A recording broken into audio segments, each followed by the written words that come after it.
C ya. Dengan kelas Bu Grace dan juga dengan kelas Bu Ade, juga kelas saya ya. Jadi untuk hari ini masih perkuliahannya kita gabung semua dulu ya. Baru setelah itu nanti kita ada kemungkinan digabung ataupun nanti ada per masing-masing kelas akan diinfokan ya sebelumnya untuk perkuliahannya. Boleh tolong di rename dulu untuk ID Zoom-nya, disertakan kelasnya.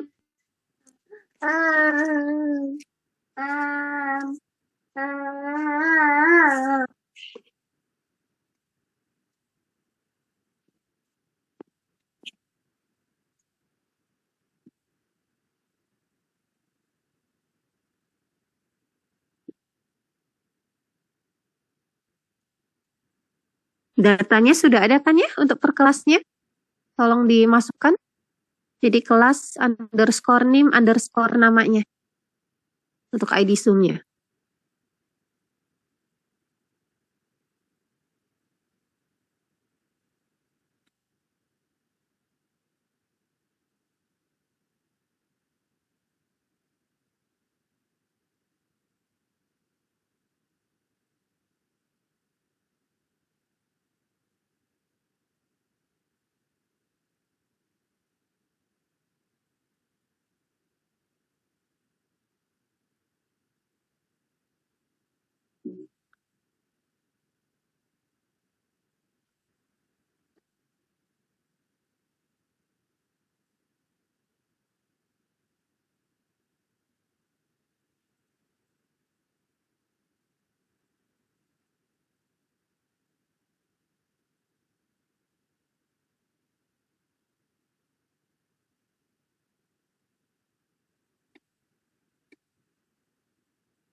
Satu.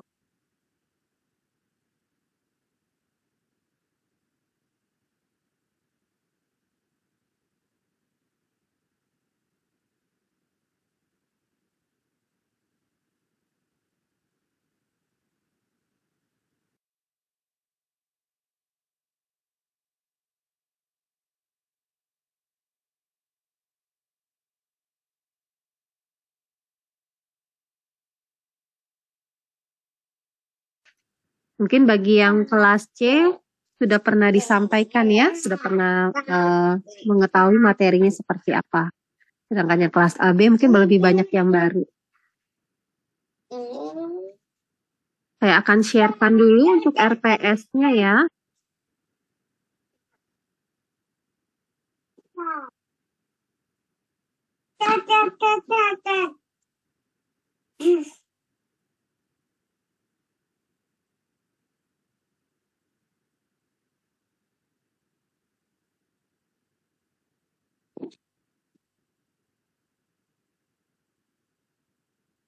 Sudah terlihat untuk share-nya?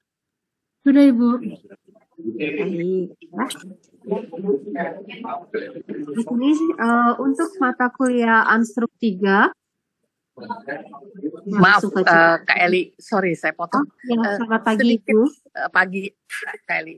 Boleh sedikit agak dibesarkan di Zoom sedikit itu. Sedikit aja tulisannya. Ya, udah cukup. Cukup.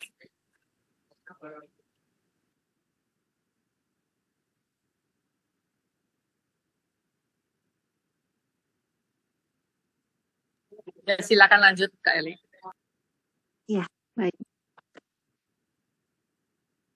Oke, jadi saya jelaskan ya untuk Anstruk 3 ini. Berbeda dengan waktu kalian belajar, khususnya anak yang baru ya, dari semester 1, 2, dan 3, kalian mempelajari analisis struktur ini untuk kondisi statis tertentu strukturnya ya. Sedangkan di Unstruk 3 ini kita akan masuk ke area analisis struktur statis tak tentu. Kalian bisa lihat dari capaian pembelajaran mata kuliahnya, ya ada CPMK 1 dan 2. Untuk CPMK 1, ini adalah kita bisa menganalisa untuk struktur balok statis tak tentu. Jadi di sini kami membagi untuk pencapaiannya adalah kalian bisa mengerti untuk balok statis tak tentu. Dan yang kedua adalah untuk kondisi struktur portalnya. Ya, dengan kondisinya juga adalah portal statis tak tentu. Dalam analisis struktur statis tak tentu ini nanti kalian akan diberikan materi menyelesaikannya dengan beberapa metode. Ya. Nah, fokus kita CPMK 1 ini adalah sampai dengan UTS. Jadi kalian akan mempelajari statis tak tentu untuk bentuk struktur balok dulu. Kemudian setelah UTS baru kita masuk ke struktur portalnya. Ya. Nah, ini untuk RPS-nya per minggu pertemuan, kalian bisa perhatikan ya. Hari ini kita masih pendahuluan, saya akan menjelaskan tadi seperti apa kira-kira materinya. Dan mulai minggu kedua kita akan masuk mulai ke salah satu metode untuk menyelesaikan analisis struktur statis tak tentu ini. Ya, khususnya untuk materi UTS ini adalah balok statis tak tentu.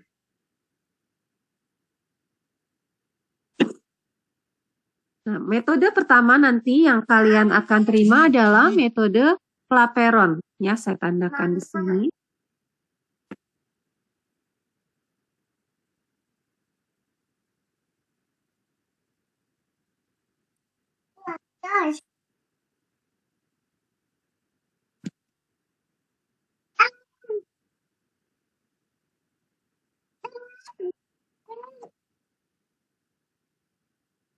Oke, ini metode Clapeyron.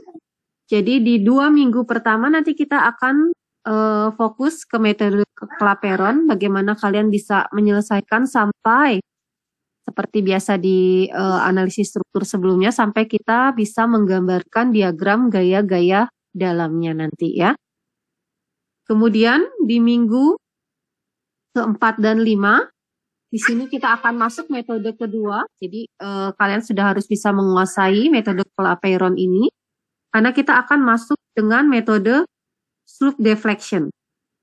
Ya, ini metode kedua. Jadi metode pertama adalah dengan Clapeyron, kemudian yang kedua dengan slope deflection.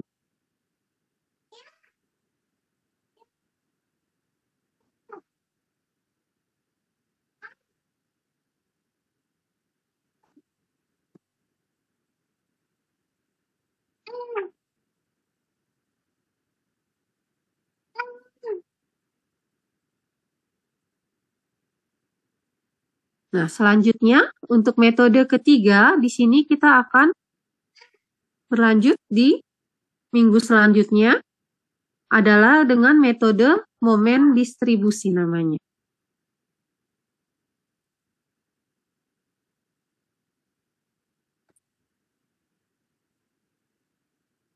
Ya, jadi di sini kalian akan dijelaskan untuk penyelesaian statis tak tentu ini dengan ketiga metode tersebut. Ada metode Clapeyron, slope deflection, dan cross method atau momen distribusi. Ini 3 metode yang akan disampaikan ya untuk menyelesaikan statis tak tentunya.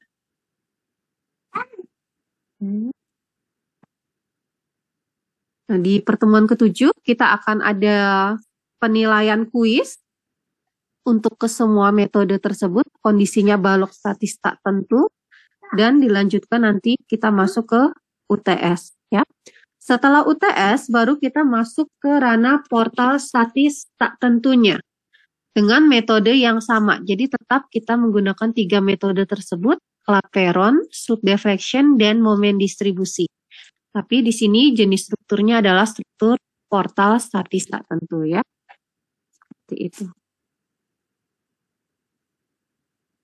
Sampai dengan nanti di terakhir UASnya ini kita hanya berarti materinya CPMK 2 tadi adalah analisa portal statistik tentunya.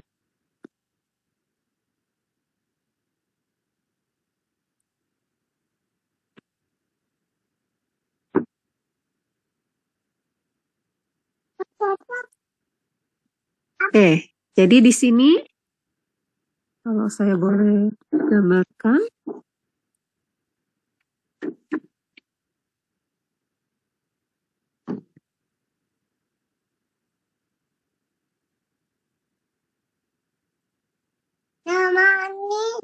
Hmm.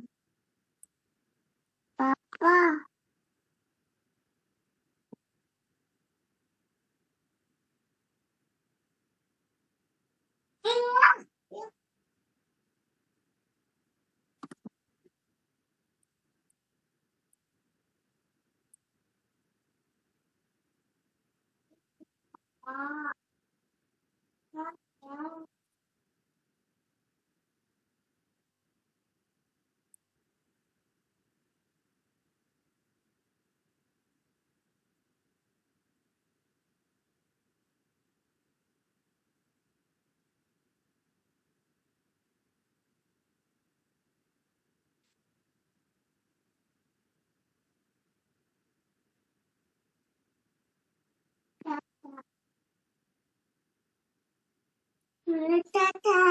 Ya.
Kita fokus ke statis tak tentunya ya.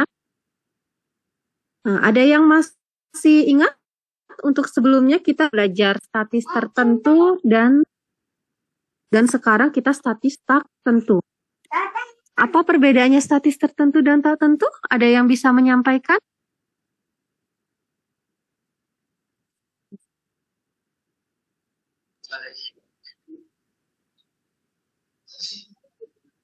Ya, Ulil?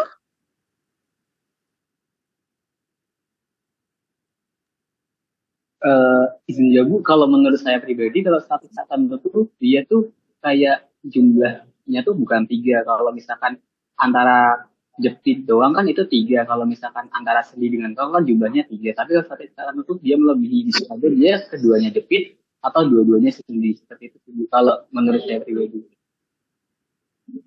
Kalau statis tertentu seperti apa? Dua-duanya?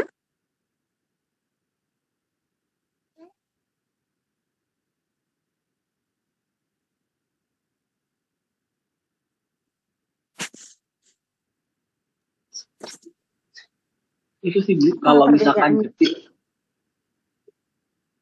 Kalau jepit?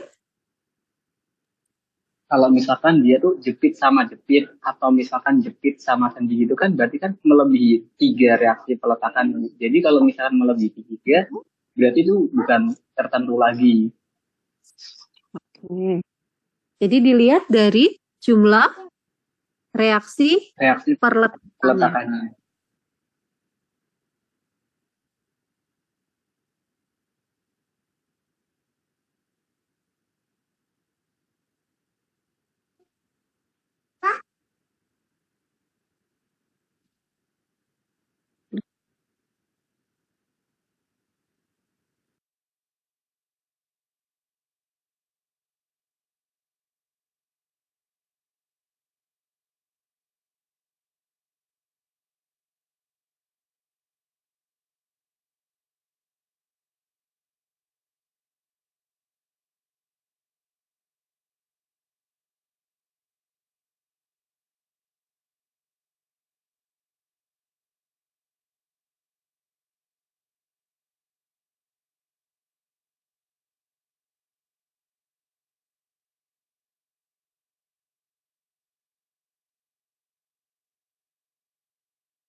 Bentar ya. Saya lihat.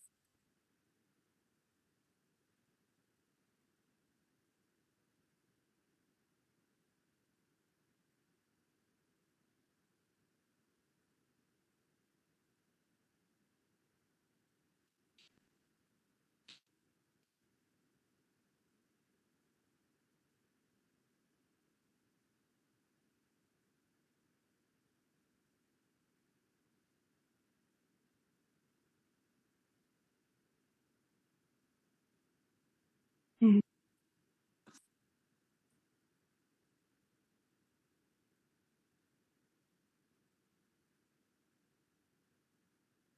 Ya, selamat pagi Bu Ade.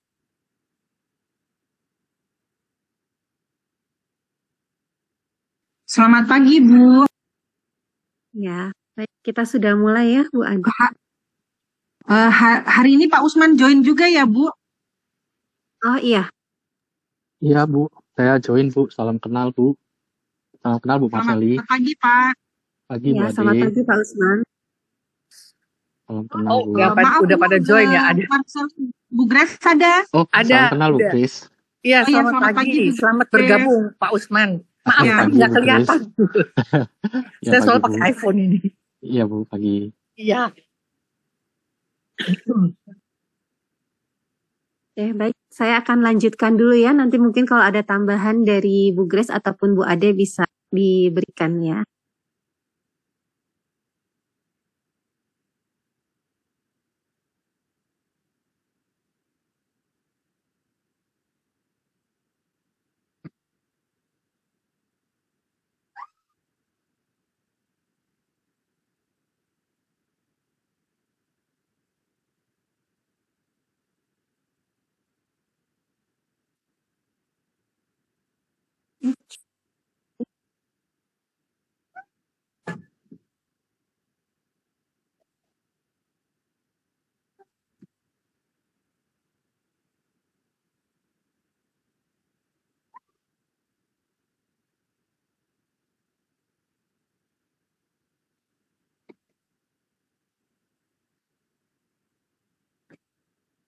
Ya, statis tertentu. Tadi teman kalian sudah menyampaikannya.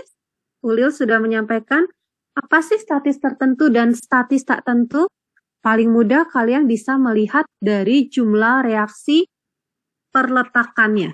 Ya, jadi selama ini kalian belajar untuk statis tertentu dari Ansruk 1, Ansruk 2, kemudian mekanika bahan ya. Kalian mempelajari di sini kondisinya semuanya masih dalam statis tertentu.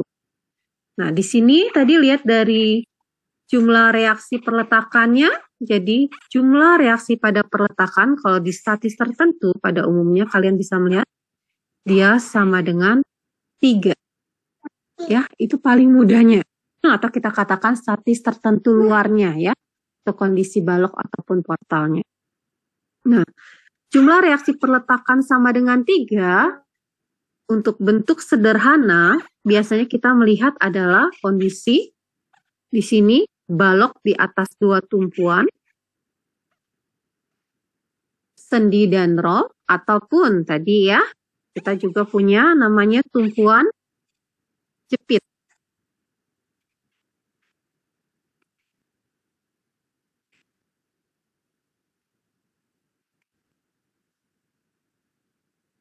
Dari mana kita tahu? Kita tahu sendi berapa tahanan reaksinya?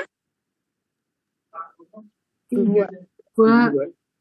Oke, kalau roll? 1. 1. Jepit? 3. Oke, masih ingat ya? Oke. Jadi di sini kita punya tahanannya untuk sendi atau roll itu hanya untuk gaya. Sedangkan untuk jepit selain gaya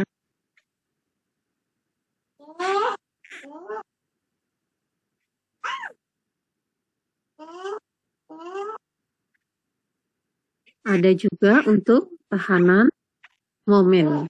Ya. Jadi kalau kalian perhatikan ini total reaksi pada perletakan keseluruhan untuk struktur kita jumlahnya ada 3. Nah, khusus bukan bentuk-bentuk yang sederhana, kalian masih ingat kita punya ada balok Gerber, kemudian ada portal 3 sendi, itu kalian tidak bisa menghitung hanya dari jumlah reaksi perletakan. Kenapa? Karena kita punya ada namanya sendi dalamnya.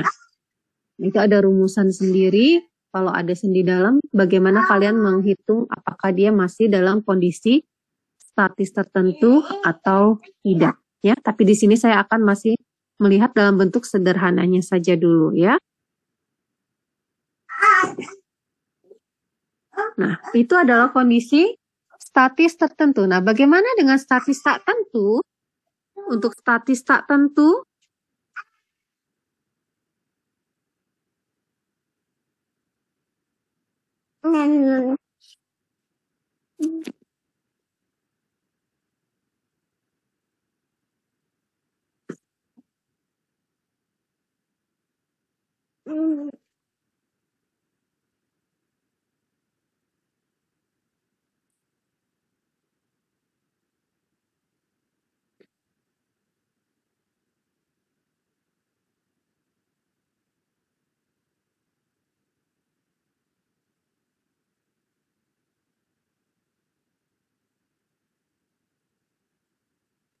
nah, untuk statis tertentu, kalau tadi kita katakan statis tertentu jumlah reaksi pada perletakannya sama dengan 3, maka pada statis tertentu jumlah reaksi pada perletakannya tidak sama dengan 3.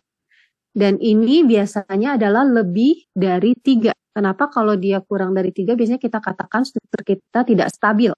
Ya, seperti itu.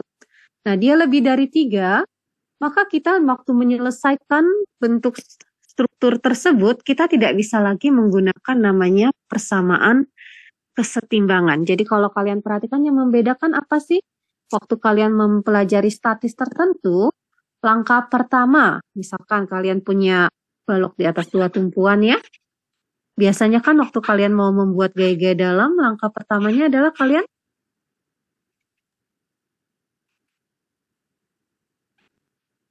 mencari apa dulu?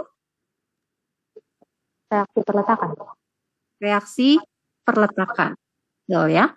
Nah, reaksi perletakan ini tadi kan adalah sesuai banyaknya tahanan pada perletakan kalian. Jadi kalau statis tertentu, tahanan perletakan kalian ada 3. Ya, ada 3, sedangkan kita punya persamaan kesetimbangan juga ada 3. Coba Marset, sebutkan persamaan kesetimbangannya apa saja? Sigma momen sama dengan 0, sigma vertikal sama dengan 0, dan sigma horizontal sama dengan 0. Oke, benar ya. Jadi kita punya persamaan kesetimbangan itu ada 3 tadi. Sigma momen sama dengan 0, sigma vertikal sama dengan 0, dan sigma horizontal sama dengan 0. Dengan demikian, seperti proses matematis, kalau kita punya 3 persamaan, ya, maka kita bisa menyelesaikan untuk mencari 3 bilangan tidak diketahui. Karena di sini kan reaksi perletakannya istilahnya bilangan tidak diketahui. Kita harus cari ini. Kita belum tahu besar dan arahnya, ya. Jadi kita bisa menyelesaikan hanya dengan persamaan kesetimbangan tadi. Sigma momen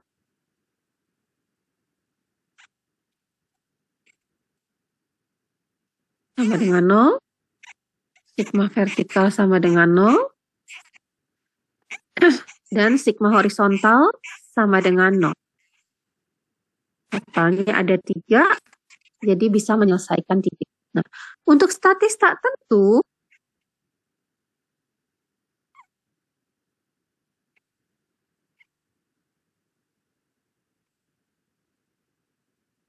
misalkan seperti ini ya. Kalau kalian perhatikan bentuk struktur ini, balok menerus ya. Saya masih areanya balok ya, di sini. Memiliki tahanan pada perletakannya totalnya ini lebih dari 3 ya. Sendi 2, roll itu 1. Berarti di sini ada 3 roll, ada 3 ya. Dan 1 sendi 2. Berarti totalnya ada 5. Sedangkan persamaan kesetimbangan kita cuma 3 tadi. Sigma momen, sigma vertikal, sigma horizontal. Artinya kita tidak bisa lagi menyelesaikan bentuk struktur ini, mencari reaksi perletakannya hanya dengan persamaan kesetimbangan. Kenapa? Karena kita hanya punya 3. Sedangkan bilangan tidak diketahui kita ada 5. Ya. Nah, untuk menyelesaikannya bagaimana? Tadi sudah disampaikan ya, waktu saya menjelaskan di awal RPS-nya, kita punya 3 metode untuk menyelesaikan statis tak tentu ini. Sebenarnya tidak hanya 3 ini ya, tapi yang disampaikan di perkuliahan ini hanya 3 metode tersebut. Ada metode Clapeyron, slope deflection, dan momen distribusi. Nah, setiap metode ada kelebihan, ada kekurangannya. Nanti kalian bisa mencerna dari yang sudah disampaikan ya. Dan kalian bisa melihat nanti, oh kalau bentuk strukturnya seperti ini, saya akan lebih mudah menyelesaikan dengan metode ini. Bentuknya ini dengan metode ini.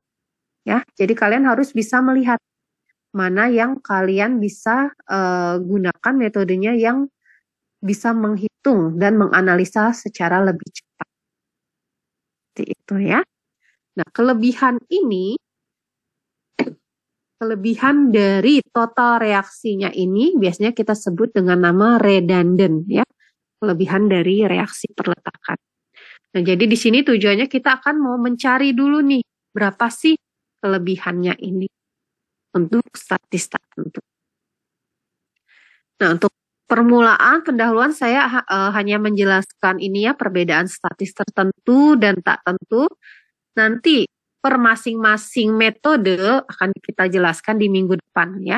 Untuk minggu depan pertama kali adalah metode Clapeyron. Jadi silakan kalau kalian misalkan ada literatur yang mau dibaca atau mau googling, mau cari-cari dulu ya.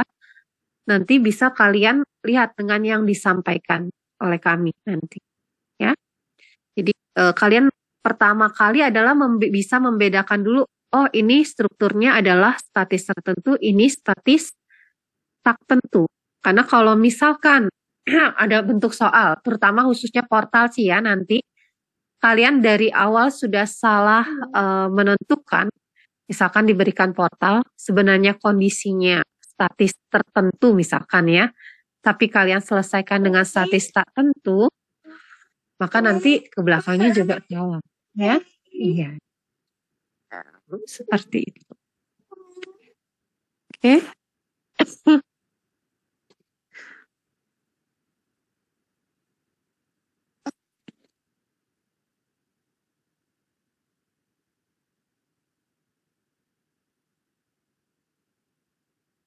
Untuk materi hari ini mungkin saya hanya pendahuluan seperti itu.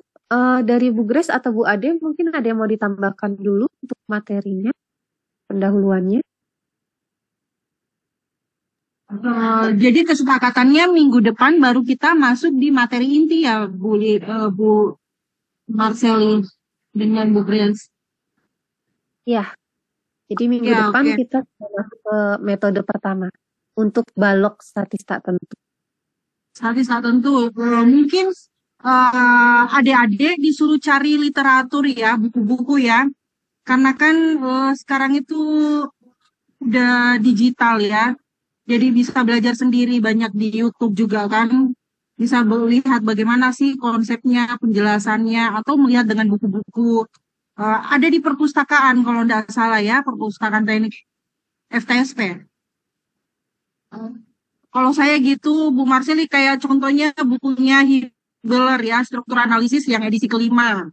Itu kamu bisa cari mahasiswa. Terus bukunya Cukiawang, analisis struktur lanjut ya. Ada versi Inggris dengan versi Indonesianya.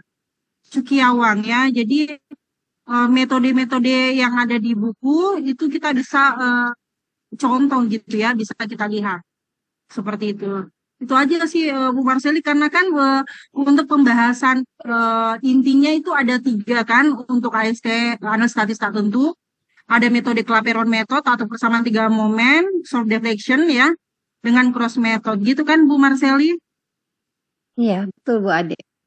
Iya, paling itu. Jadi adik-adik suruh cari dulu apa namanya referensinya. Jadi kalau kita mengajar ya bisa adik-adik melihat juga. Mungkin ada tambahan dari Bu Grace atau Pak Usman. Saya belum, Bu. Saya ngikutin dulu. Bu Grace.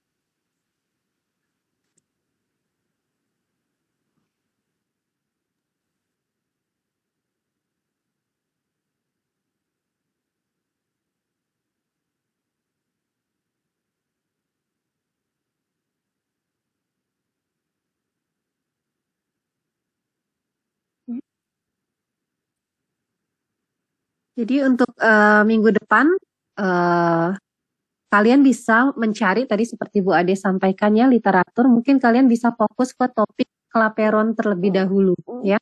Karena tadi kan ada 3 metode. Untuk minggu depan kita masuk ke kelaperon, boleh kalian fokuskan di materi kelaperon dulu ya. Atau tadi 3 moment equation-nya ya. Kalau kalian lihat tadi Bu Ade udah sampaikan ada dari Hibbeler, ada juga Cukiawang, bisa kalian lihat ada yang edisi terjemahannya Indonesianya, ada yang dalam versi Inggrisnya atau lewat e-book juga bisa kalian cari ya, seperti itu. Terus kemudian saya tambahkan lagi juga untuk unstruk satunya, kalian juga boleh diingat-ingat kembali ya, seperti mencari reaksi perletakan, kemudian nanti menghitung gaya-gaya dalamnya, karena nanti terutama menggambarkan diagram gaya dalamnya, karena itu sedikit banyak ada materinya ini juga hampir sama. Jadi begitu kalian sudah menyelesaikan statistik tentunya, waktu kita mau masuk ke gaya dalamnya, prinsipnya sama dengan statistik tertentu, penggambaran diagramnya. Ya, jadi kalian boleh pelajarin lagi dulu di unstruk satunya untuk menggambarkan diagram gaya-gaya dalam. Ada yang masih ingat gaya-gaya dalam apa saja?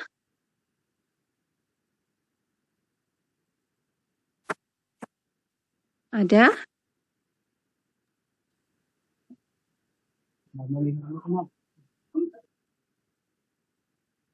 Gaya dalam, yang disebut gaya dalam apa saja? Momen lintang normal.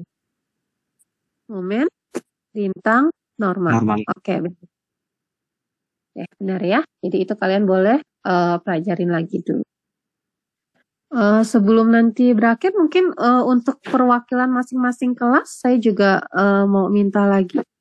Untuk kelas A di sini masih seperti di mekanika bahan dulu siapa ya? Aura ya? Masih di kelas A? Saya di kelas B sekarang Ibu, di kelas Bu Grace. Oh, sekarang semuanya kelasnya A dan B atau bagaimana ya? Sampai C kalau nggak salah. Jadi kelas A saya. Untuk kelas A, kelasnya Bu Ade, Bu. Oh, kelas A Bu Ade. Oh, jadi cuman A dan B ya? A, B, dan C. Bu Marseli A, B, dan C. A, B, dan C. Iya, ada di jadwal itu, nanti saya share ya. Kalau nggak saya itu saya kelas angkatan 2 deh. Senior-senior. Iya, kalau di SIS memang rasanya kelas B itu jadi 1 ya, saya lihat ya kalau di SIS. Koordinatornya. Iya, kelas A, B, dan C benar ya. Analisis boleh strukturnya. Ada jadwalnya, Bu. Terus, bentar, Bu. Untuk kelas C, Bu Ade, ada perwakilannya yang bisa ini? Mungkin untuk kelas tensinya. Oh, kelas A saya, kelas B Bu Marseli, kelas C Bu Grace dengan Pak Usman. Ya, Bu Grace dengan ya. Kelas B, benar. Jadi kelas A Bu Ade ya. Iya. Oke. Ini juga Bu Marseli mau sampaikan kan kayak kekurangannya mahasiswa kemarin kan dievaluasi banyak yang tidak lulus. Mungkin mereka bisa kumpulkan bank soal yang ada di himpunan ya adik-adik. Kamu latihan. Jadi memang untuk kita mau lulus itu harus memang banyak latihan. ya. Jadi tidak hanya sekali latihan sudah, harus memang sering itu dikerjakan itu soal-soal deh. Jadi supaya kalian mengerti kan. Nah, kalian mengerjakan, stuck tidak mengerti, boleh kalian tanyakan ke dosennya seperti itu. Kalau kalian tidak banyak latihan ya pasti tidak akan lulus.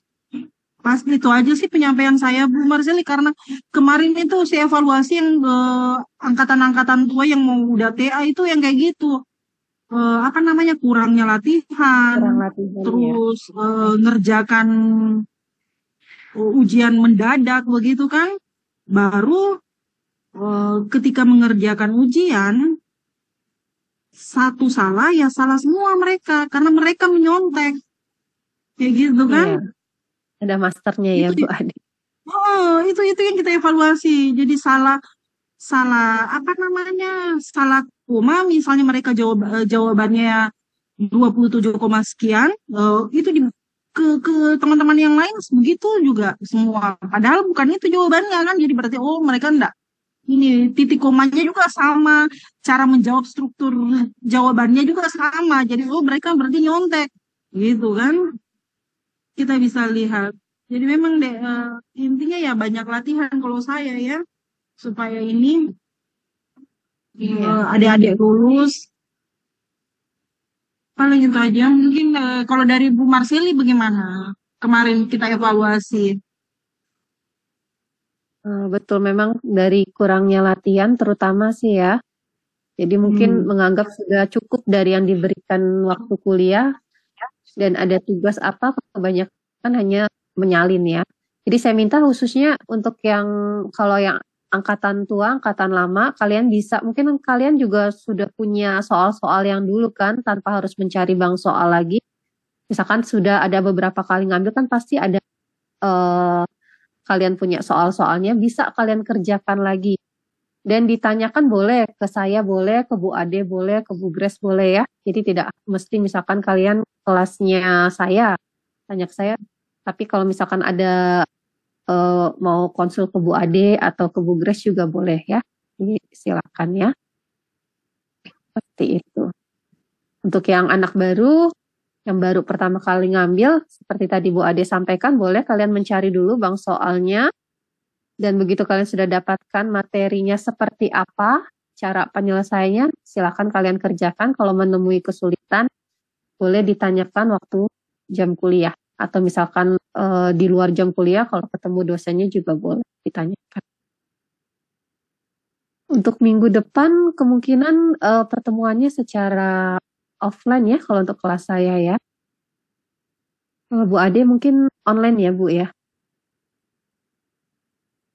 Iya, mungkin minggu depan saya offline dulu Bu, karena saya insya Allah mungkin ada di Jakarta nih Bu. Ya, sama-sama offline pertemuan. Boleh, jadi nanti diinfokan di GCR juga ya lebih pastinya. Untuk sementara kita sampaikan minggu depan offline, nanti kalau misalkan ada perubahan nanti di-share di GCR. Jadi yang belum join GCR juga boleh silakan join GCR-nya, untuk kode kelasnya mungkin sudah di-share-kannya juga ya. Seperti itu.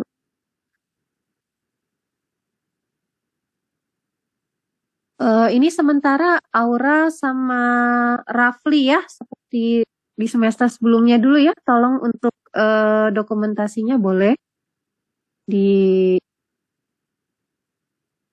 dulu untuk absensi kita, karena hari ini kita secara online ya. Baru mungkin kalau offline nanti bisa di absensi manualnya.